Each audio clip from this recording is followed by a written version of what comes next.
సినిమాల్లో హీరోలు తుపాకులతో కనిపిస్తే ఈలలు వేస్తాం, గోల చేస్తాం. కానీ రియల్ లైఫ్ నుంచి రియల్ లైఫ్ కు వచ్చేసరికి ఆ గన్ సృష్టిస్తున్న విధ్వంసం అంతా ఇంత కాదు. వేల తుపాకులు అక్రమంగా పేలుతున్నాయి. ముంబై, యూపీ, బీహార్ సుపారీ గ్యాంగులకు కిరాయి హత్యలు చేయడం బిజినెస్ గా మారిపోయింది.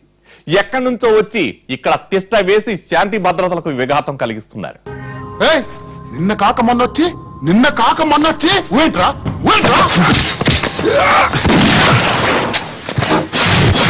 ఎప్పుడు వచ్చాను కాదన్నయ్య, బుల్లెట్ దిగిందా?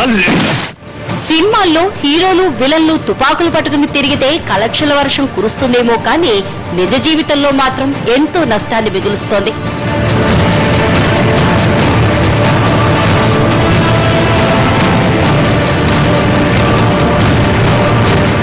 చోటమోటా నాయకుల నుంచి బడా నేతలు, రియల్టర్ల వరకు అంతా రైఫిల్ అంటే పడిచేస్తున్నారు. ఏదో విధంగా అధికారులను ప్రసన్నం చేసుకుని తుపాకీ సంపాదిస్తున్నారు. అంతేనా, దీంతో ఎన్నో పనులు చక్కదిద్దుకుంటున్నారు. ఇటీవల లెక్కకు పెంచి దరఖాస్తులు చేసుకోవడమే ఇందుకు ఉదాహరణ. అర్హత లేని వారు కూడా విపరీతంగా గన్ల కోసం అప్లై చేసుకుంటున్నారు.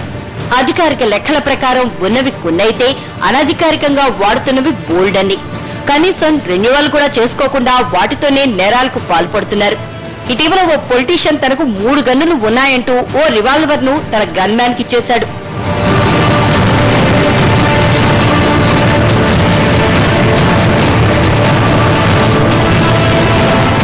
ముంబై, యూపీ, బీహార్లలో ప్రత్యేక శిక్షణ పొందిన కిరాయి హంతకులు హత్యలు చేయడానికి లక్షల్లో డీల్స్ కుదుర్చుకుంటున్నారు.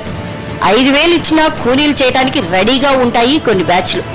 ఎక్కడ మర్డర్ ఉంటే అక్కడికి వెళ్లి రెకీ నిర్వహించి పథకం ప్రకారం ప్రాణాలు తీసుకొస్తుంటారు.